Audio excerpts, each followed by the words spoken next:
Begin this hour with a closer look at the U.S. drone program, its effectiveness, and its future. New estimates released by the Bureau of Investigative Journalism, the Long War Journal, and the New America Foundation are shedding light on just how expansive the unmanned aerial vehicle strikes have been since 2002. In all, there have been a total of 461 strikes in Pakistan, Yemen, and Somalia, resulting in some 3,520 deaths. Of the people killed, 457, or 11%, were civilians. Meanwhile, the Defense Department released its annual report on the use of unmanned systems. The report laid out a roadmap through 2038 of how the UAV program will continue to develop. Take a look at this chart. This is an inventory of the total number of unmanned aircrafts the Department of Defense currently has in its possession. And those are just the flying ones. The DoD also has thousands of ground and maritime systems. The agency estimates it will spend $4.1 billion on unmanned systems in 2014, a 30% drop from 2013, but still quite a bit of money. I spoke earlier with Abraham Wagner in Los Angeles. He is an adjunct professor at Columbia University's School of International and Public Affairs, and also with Mary Ellen O'Connell. She is a professor of law and a research professor of international dispute resolution at the Kroc Institute for Peace Studies at the University of Notre Dame. I began by asking Mary Ellen what she thought about these numbers. Well, I'm very critical of this new statistic being released by the Council on Foreign Relations. It is simply misleading that there have only been 11% of all persons killed designated as civilians. This is simply incorrect. The only place where I go for statistics, and I am one of the experts, one of the people who has been tracking and looking into killings by drones since the very first one in Yemen outside in a combat zone in 2002, and I am a professor of international law. In my studies, I only look at the Bureau of Investigative Journalism, and I look at their low but also their high numbers. And the Bureau reports total numbers of 4,100 persons killed. That's the statistic we should be looking at. And even more importantly, we should focus as Americans on the number of 206. 206. That is the high number of children we may have killed. Those are the relevant statistics, and they should be reinforcing Americans' views that drone killings outside official, recognized, legal combat zones should come to an end. And Abraham, what do you think about those numbers? I know the military would probably say that 11% of civilian casualties is relatively low.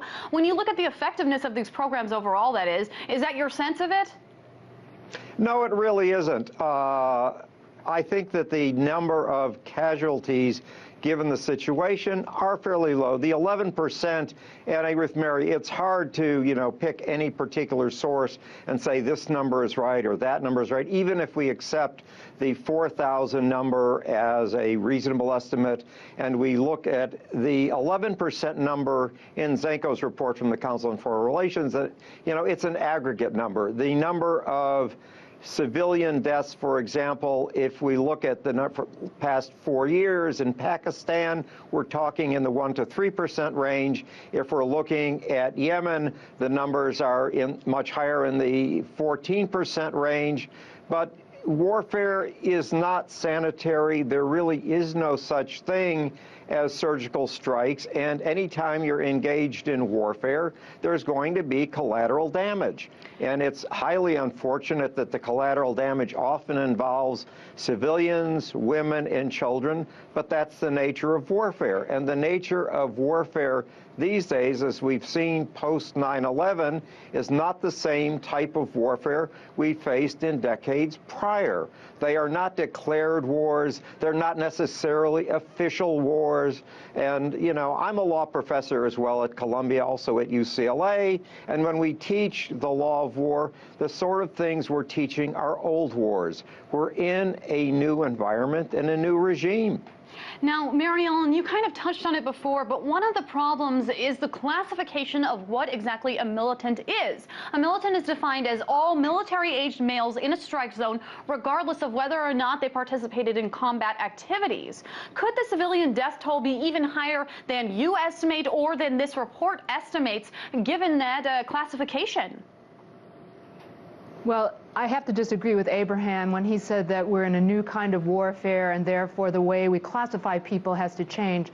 Under international law, the definitions in the Geneva Conventions and their additional protocols, the definition of who is a civilian and who is a combatant, who may lawfully be killed in combat and who may not lawfully intentionally be killed in combat has not changed. And the United States is fully on board with the definitions under international law. And under those definitions, there are few, if any, of the people that the United States has killed in Yemen, Pakistan, and Somalia who are legally defined as combatants. And those are the only people we may intentionally kill. Abraham is talking about the dirtiness of war and collateral damage, but outside of an armed conflict zone, and we're talking about Yemen, Pakistan, and Somalia, none of those persons should have been killed under armed conflict rules.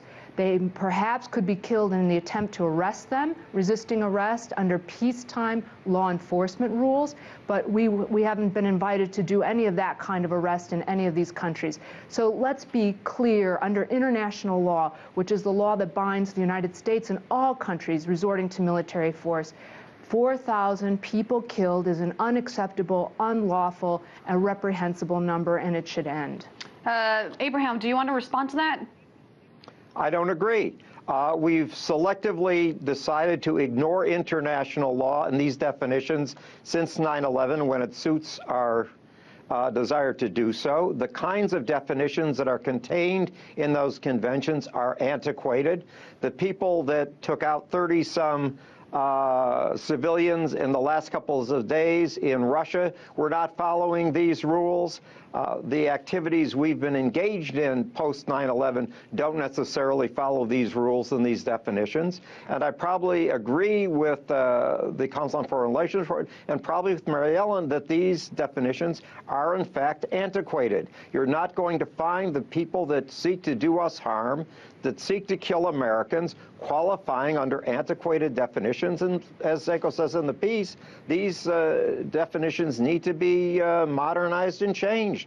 This is not the nature of foreign policy today. We made a decision as a nation following 9/11 and something called the Bush Doctrine, to go after terrorists who seek to do us evil and those who support them wherever they may be. We haven't changed that doctrine and continue to operate under that.